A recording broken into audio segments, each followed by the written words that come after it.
नमस्कार दोस्तों, मैं अभिषेक कुमार मेहता। पॉलिटिकल साइंस और इंटरनेशनल रिलेशन से संबंधित मैंने पहले भी चर्चा की है कि इसकी भूमिका क्या है पॉलिटिकल साइंस की बीपीएससी में। और मैंने कहा था कि बीपीएससी के सिलेक्शन में इसकी भूमिका कितनी है। और अगर हम इसकी बात करें, एक बार फिर से मैं इसको याद दिला दूं और फिर हम आगे मैं टॉपिक की चर्चा करूंगा कि इसमें क्या क्या है। पहले भी वीडियोज आप देखेंगे, पिछले वीडियोज में तो मैंने उसमें कुछ सिलेबस की चर्चा की थी, लेकिन थोड़ा बहुत ही किया था।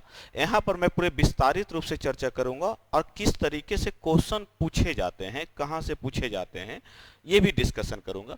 पहले तो ये जान लीजिए कि पीटी में इसकी भूमिका मैंने पहले भी कहा था और मेंस में इसकी भूमिका है। तो लगभग इसकी जो भूमिका है जीएस और ऑप्शनल को लेकर के इसकी जो भूमिका है जीएस फर्स्ट और जीएस सेकेंड का, तो इन दोनों को मिला करके 528 मार्क्स का हो जाता है। 528 मार्क्स का मेंस में हो जाता है। और अगर मैं इसको पीटी में जोड़ूं तो करंट अफेयर्स लगभग 30 क्वेश्चंस तक आते हैं और पॉलिटी वही आपका 8 से 12 क्वेश्चंस तक पूछे जाते हैं। लगभग अगर हम बोले तो 40 से 42 क्वेश्चंस आपका बीपीएससी के पीटी और मेंस में पूछे जाते हैं। क्लियर? इसलिए पॉलिटिकल साइंस और इंटरनेशनल रिलेशंस की जो भूमिका है वो काफी महत्वपूर्ण हो जाती है सिलेक्शंस में, बीपीएससी में सिलेक्शन में। चलिए, तो इसके दो पार्ट हैं पॉलिटिकल साइंस। अगर मैं इसको दो भागों में बांटूं तो हम इसे आमतौर पे कहते हैं पॉलिटिकल साइंस और इंटरनेशनल रिलेशन। इसके दो पार्ट हैं हमें पढ़ना, पॉलिटिकल साइंस और इंटरनेशनल रिलेशंस, अर्थात राजनीतिक विज्ञान तथा अंतर्राष्ट्रीय संबंधों की चर्चा करना है, अंतर्राष्ट्रीय संबंध पढ़ने। क्लियर? इसलिए इसके जो पार्ट हैं वो दो भागों में विभाजित है पॉलिटिकल साइंस और इंटरनेशनल रिलेशंस का। क्लियर? अब ये जो है, अगर मैं इसकी बात करूं political science and international relations में, तो राजनीतिक विज्ञान में क्या क्या पढ़ना है। क्लियर? और अंतरराष्ट्रीय संबंधों में क्या क्या पढ़ना है, ये भी हम देख लेते हैं कि सिलेबस इसका क्या क्या। कि जब तक हमें सिलेबस कंफर्म नहीं होगा तब तक हम उसके बारे में समझ नहीं पाएंगे। क्लियर? तो अब हम पॉलिटिकल साइंस में अर्थात राजनीतिक विज्ञान में हमको क्या क्या पढ़ना है।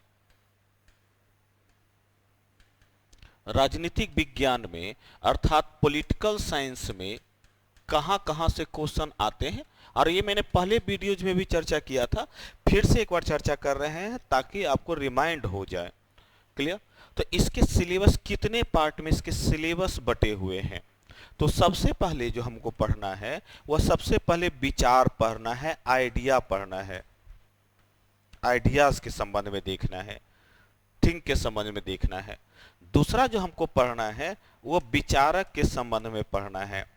विचारक, थिंकर जिसको आप कहते हैं आमतौर पर, थिंकर के संबंध में पढ़ना है, जिसमें एक तो पश्चिमी थिंकर की बात करना है हमें, और पूर्वी थिंकर अर्थात सीधी सी बात करें तो भारतीय थिंकर के संबंध में पढ़ना है।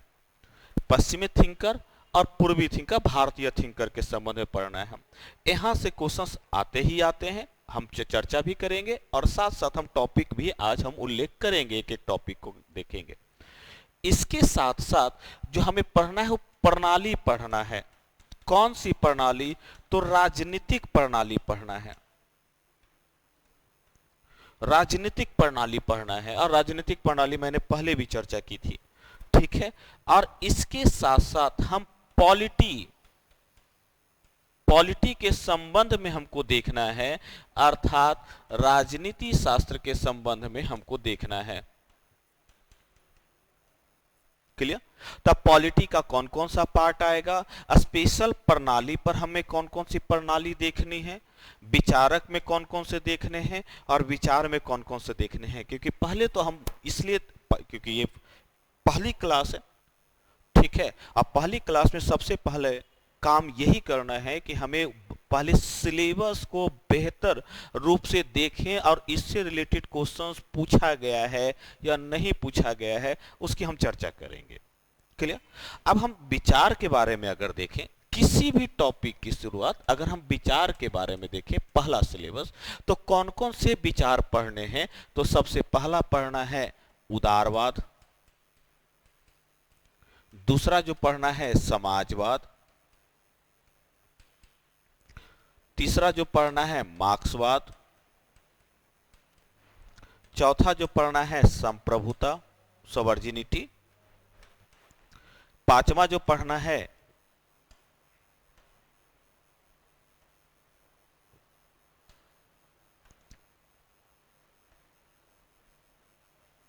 संप्रभुता, पांचवा जो पढ़ना है आपका राज्य के संबंध में, राष्ट्र के संबंध में, छठा जो पढ़ना है आपका, आगे जैसे चलते चले जाइएगा तो आपको आ जाएगा समाजीकरण, फिर इसी में आपको जैसे जैसे आप आगे बढ़ते चले जाएंगे आपको बहुत सारे चीजें मिलती चली जाएगी। क्लियर? संवैधानिक संस्थाओं का निर्माण,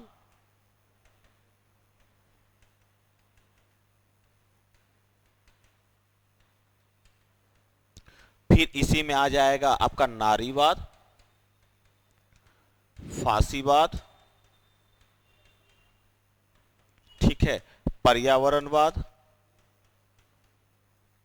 क्लियर? और भी जैसे जैसे आप देखेंगे तो और भी इसमें आते चले जाएंगे। इस बार जो क्वेश्चन पूछा गया है वह उदारवाद के पूंजीवादी स्वरूपों से पूछा गया है। 66 मेंस में पूंजीवादी स्वरूप से क्वेश्चन पूछा गया है। क्लियर?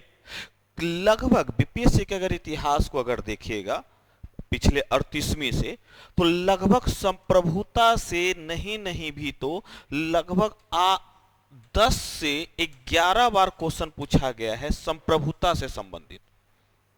कई बार संप्रभुता से संबंधित क्वेश्चन पूछे गए हैं, कई बार। इसी में आप आगे बढ़ेंगे तो वह हो जाएगा स्वतंत्रता, स्वतंत्रता से कई बार क्वेश्चन आया है। इसी में आ जाएगा न्याय, समानता। क्लियर? जितने भी आप बढ़ते तो सबसे क्वेश्चंस पूछे गए हैं स्वतंत्रता से मिल के विचार, जॉन रॉल्स के विचार, समानता से संबंधित विचार। तो कई प्रकार के आपको क्वेश्चंस सिलेबस में आपको देखने को मिलेंगे। याद रखिएगा जब सिलेबस सही से देखिएगा तो उसमें सारे, अब सिर्फ उदारवाद शब्द लिखा हुआ है, सिर्फ समाजवाद शब्द लिखा हुआ है, मार्क्सवादी शब्द लिखा हुआ है, संप्रभुता शब्द लिखा हुआ है।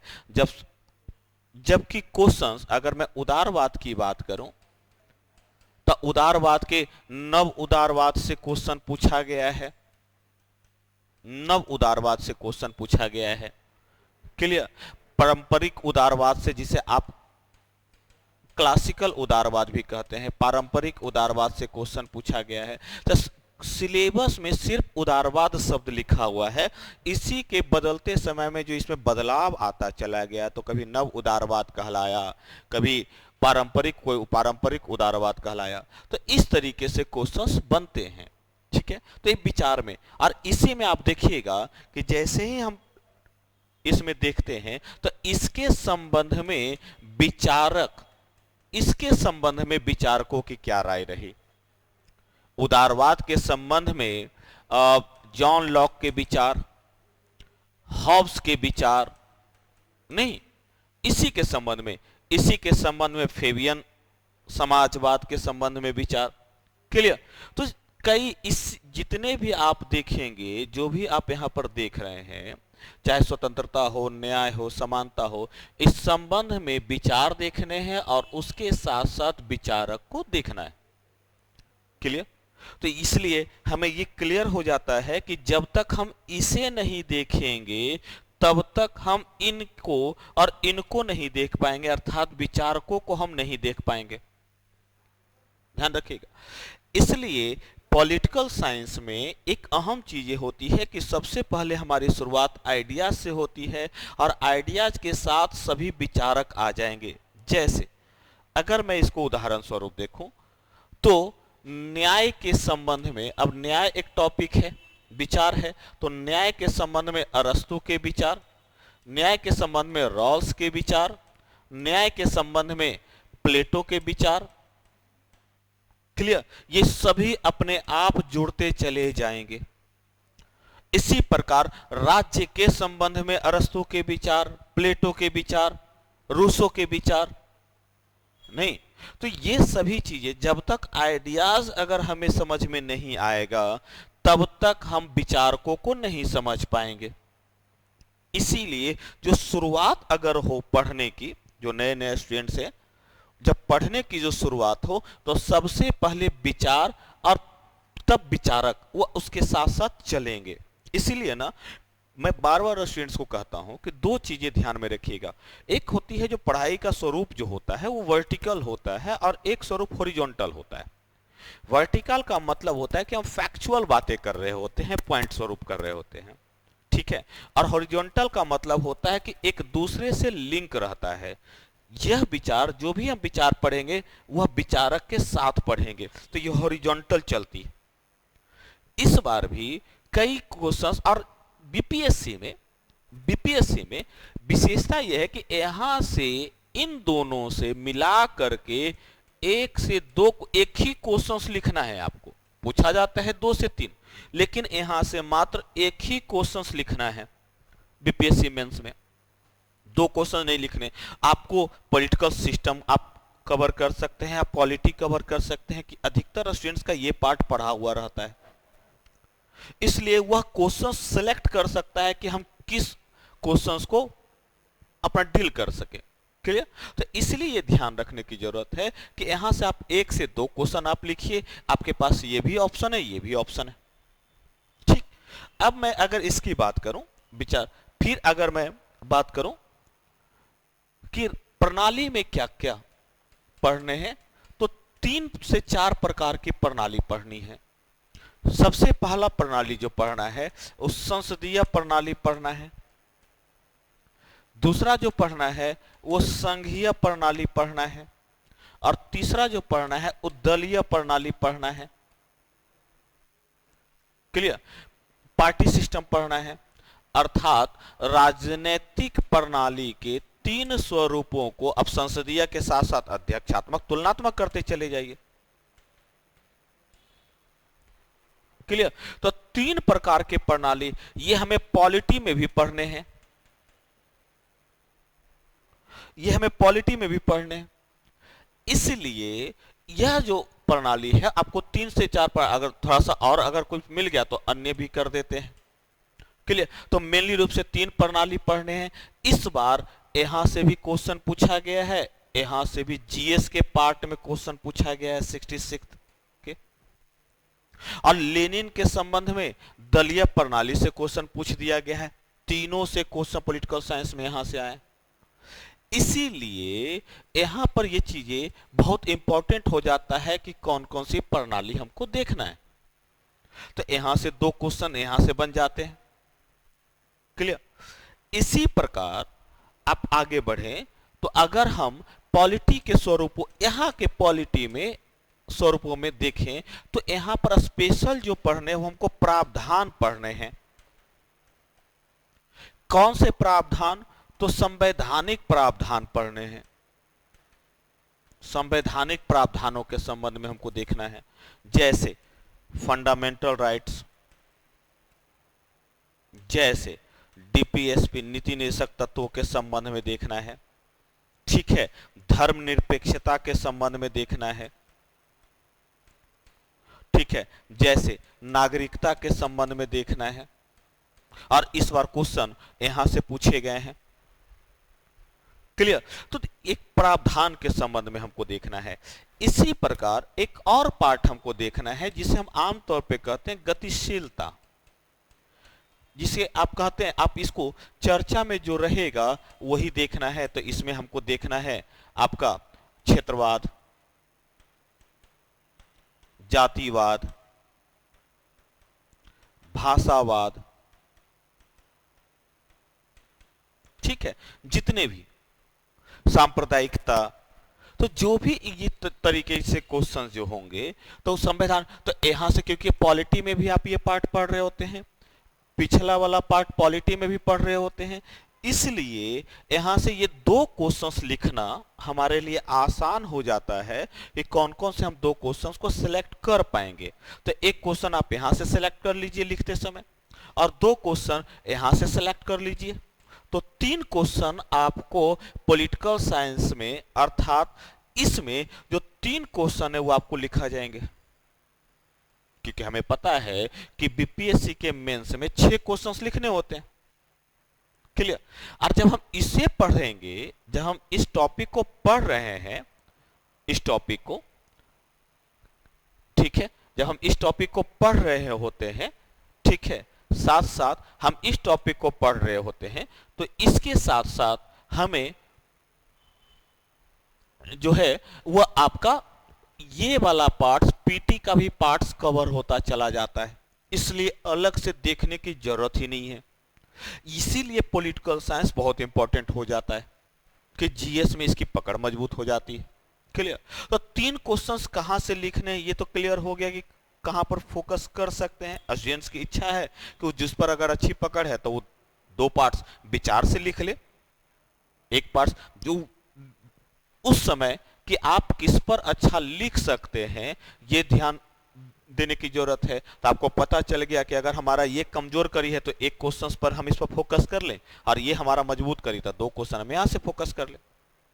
ये तो क्लियर हो गया कि पॉलिटिकल साइंस में हमको देखना क्या है। अब जब, क्योंकि इसके दो पार्ट है पॉलिटिकल साइंस के, तो एक पार्ट तो हमने बता दिया, दूसरा पार्ट है इंटरनेशनल रिलेशन। जो दूसरा पार्ट है वो इंटरनेशनल रिलेशंस। अब मैं इंटरनेशनल रिलेशंस की यदि बात करूं, अंतरराष्ट्रीय संबंधों की बात करूं, अंतरराष्ट्रीय संबंध की यदि बात करूं, तो अंतरराष्ट्रीय संबंध में क्या क्या है। तो सबसे पहले यहां पर तीन पार्ट है, यहां पर भी आपको तीन क्वेश्चंस लिखने हैं। और मैंने पीटी में बताया कि पीटी में करंट अफेयर्स पूछे जाते हैं, और करंट अफेयर 30 क्वेश्चंस तक आते हैं, 30 से 32 क्वेश्चंस तक आते हैं, ज्यादा ही कभी कभी पूछा जाता है। तो यहां से अंतरराष्ट्रीय संबंधों की बात करूं और अंतरराष्ट्रीय घटनाक्रमों की बात करूं, तो लगभग यहां से 25 से 30 क्वेश्चन आपको पकड़ में आ जाएगा, सिर्फ और सिर्फ यहां से। तो इसीलिए करंट अफेयर्स में इसकी भूमिका महत्वपूर्ण हो जाती है, और जीएस फर्स्ट में यह आ जाता है काम 114 मार्क्स का। चलिए, तो इसमें क्या क्या है, तो इसमें तो एक तो सिद्धांत पढ़ने हैं आपको, इसमें जो आपको पढ़ने हैं एक तो सिद्धांत पढ़ने हैं, और सिद्धांत वही है जो विचार पढ़ रहे हैं आप, उदारवाद, समाजवाद, मार्क्सवाद, नारीवाद, पर्यावरणवाद, संप्रभुता, वही चीज यहां पढ़ने। थोड़ा सा कुछ एक्स्ट्रा जुड़ जाता है, और वह जुड़ जाता है सिद्धांत में, वह आ गया यथार्थवाद मॉर्गेनथाउ का। दूसरा है आदर्शवाद। संप्रभुता जो आप विचार में पढ़ रहे हैं वही संप्रभुता यहां भी आप पढ़ेंगे। क्लियर। तो तीसरा आपका आ जाएगा, इसी के साथ साथ आ जाएगा यथार्थवाद। आदर्शवाद के बाद आप देख लीजिए तो पर्यावरणवाद, वैश्वीकरण और उदारीकरण, ठीक है, इसी में आ जाएगा निजीकरण। तो कई चीजें, तो एक तो सिद्धांत से हमको देखना है, और कुछ सिद्धांत मैंने कहा विचार से जुड़े हुए रहते हैं, इसलिए एक्स्ट्रा देखने की हमको जरूरत ही नहीं पड़ती कुछ टॉपिक्स को छोड़ करके। इसी के बाद, इसी के साथ साथ हमको पढ़ना है विदेश नीति। किसकी विदेश नीति, तो भारत की विदेश नीति। तो एक क्वेश्चन आप यहां से डाल सकते हैं, लिख सकते हैं। क्लियर। और एक यहां पर विदेश नीति पढ़ना है, तो यहां से आपकी, क्योंकि आप अंतरराष्ट्रीय संबंधों का उल्लेख करेंगे, तो यहां से विदेश नीति कंफर्म है। तो आप अगर इसमें मजबूत कर लेते हैं तो विदेश नीति में क्या क्या पढ़ना है, इसके सिद्धांत, भारतीय विदेश नीति के सिद्धांत, निर्धारक तत्व, तीसरा है इसमें प्रभावी तत्व, ठीक है, चौथा है आपका संबंध, किसके? तो भारत के संबंध। किससे? तो दूसरे देशों के साथ। तो इसको देखना है करंट अफेयर्स में। जैसे हाल फिलहाल बदलते वैश्विक परिदृश्य में अमेरिका के साथ संबंध, रसिया के साथ संबंध, चीन के साथ संबंध, ठीक है। तो आपको संबंध देखने हैं स्पेशल। अगर विदेश नीति, अब यहां से एक क्वेश्चन, आप यहां से 1 से 2 क्वेश्चन लिख सकते हैं। इस बार गुट निरपेक्षता से भी क्वेश्चन आया है, तो यहां से एक क्वेश्चन तो यहीं से आ जाता है। इसके साथ साथ आपको संस्था से आता है। तो 2 प्रकार की संस्था है, एक कहते हैं अंतरराष्ट्रीय संस्था और एक कहते हैं क्षेत्रीय संस्था, जो द्विपक्षीय और बहुपक्षीय हो सकता है। द्विपक्षीय और बहुपक्षीय हो सकता है। क्लियर? यहां पर आपको यूएनओ देखने हैं, तो एक क्वेश्चन तो यूएनओ से आता है ही आता है। इस बार भी आया, 65वीं में भी पूछा गया है। तो यूएनओ की भूमिका, तो यहां से क्वेश्चन आ जाता है। इस बार आया है, अगर जीएस करंट अफेयर्स के जीएस फर्स्ट में तो पूछा गया है, ब्रिक्स से भी पूछा गया है, यूरोपियन यूनियन से भी पूछा गया है। यहां पर भी ब्रिक्स और यूरोपियन यूनियन आपको पढ़ना है। इसके साथ साथ सार्क भी आया है इस बार। क्लियर? तो ये चीजें जो है कि हमको कहां कहां से देखने, तो इसमें 3 पार्ट पढ़ने हैं। आप अगर ये मजबूत करी है, अगर इस पर फोकस कर देते हैं तो जीएस फर्स्ट का पेपर पकड़ा जाता है। क्लियर? विदेश नीति पर तो एक क्वेश्चन यहां से आता है, तो यहां पर यूएनओ से भी पूछा गया, सार्क से भी पूछा गया, तो 2 क्वेश्चन तो यहीं से बन गए और एक क्वेश्चन यहां से बन गया। आप जिसकी कमजोर कड़ी है वो इसके छोड़ करके इन दोनों को लिखा। इसीलिए सबसे पहले तो हमको सिलेबस पर फोकस कर देना है कि सिलेबस में पूछा क्या जाता है और कहां से क्वेश्चंस आते हैं। तो ये तो मैंने आज मोटा मोटी एक आइडियाज दे दिया है कि सिलेबस में क्या क्या। और याद रखेंगे, जब लिखेंगे तो अकॉर्डिंग टू क्वेश्चंस, ऐसा तो नहीं है कि आप जो लिखेंगे। अब अगर मैं मेंस की बात करूं, क्योंकि फॉर्म भरे जा रहे हैं, स्टूडेंट के सामने एक बड़ी चुनौती है कि फॉर्म भरते समय ऑप्शनल क्या लें जो रिजल्ट तय करे। ठीक है, तो इसीलिए क्योंकि आप जब पीटी के साथ साथ मेंस भी देखते हैं, और इस तरीके से पढ़िए कि आपको ये भी एक पार्ट कवर होता चला जाए। क्लियर? अगर मैं मेंस में, तो मैंने कहा ना, अब यहां पर 6 क्वेश्चंस लिखने हैं और एक क्वेश्चन 3 आवर्स में, तो लगभग 30 मिनट, 25 से 30 मिनट में एक क्वेश्चन लिखने हैं और लगभग लिखा जाता है 550 से 600 शब्द।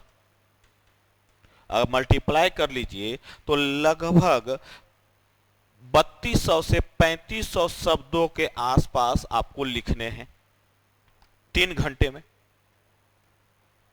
3 घंटे में।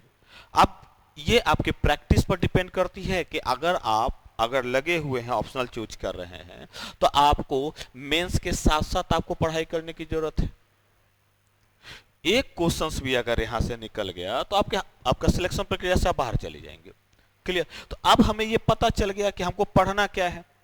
तो हमने 2 भागों में बांट दिया पॉलिटिकल साइंस, तो हमारा यहां से पॉलिटी कवर हो जाता है और यहां से हमें करंट अफेयर्स कवर हो जाता है। इसीलिए इसकी भूमिका जो है वो बहुत महत्वपूर्ण हो जाती है। तो ये तो हो गया सिलेबस की बात। क्लियर? तो इस पार्ट में तो मैं सिलेबस की चर्चा करके छोड़ देता हूं। नेक्स्ट जो वीडियोज बनाऊंगा तो उसमें टॉपिक वाइज टॉपिक शुरू करूंगा। जैसे अगर मैं विचार पॉलिटिकल साइंस की अगर मैं बात करूं, तो नेक्स्ट वीडियोज में मैं पॉलिटिकल साइंस का ही उल्लेख करूंगा, क्योंकि पॉलिटिकल साइंस है क्या, शुरुआत तो हमारी यहीं से होगी। तो राजनीतिक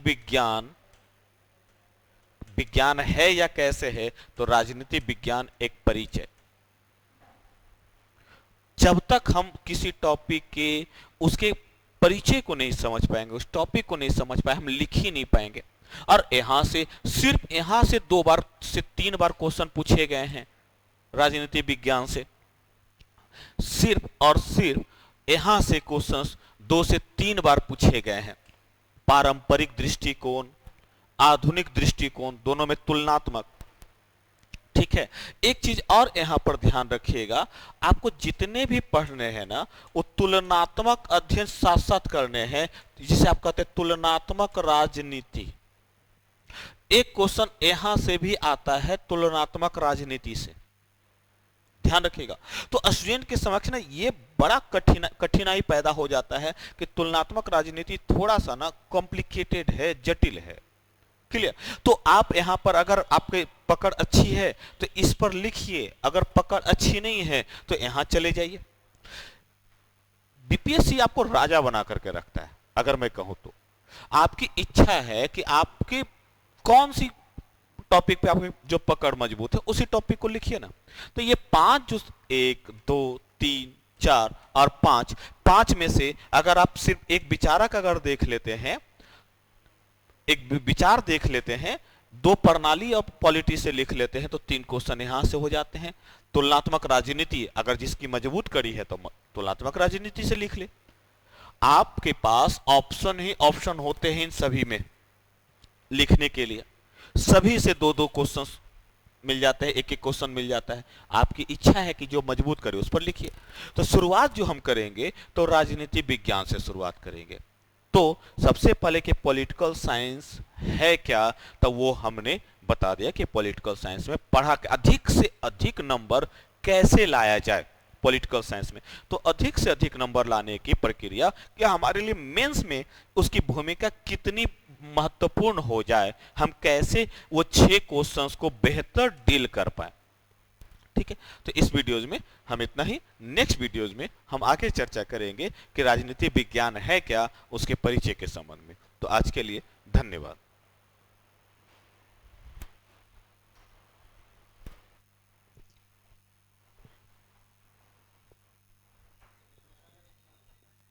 हो गया, उसको ऑफ करो।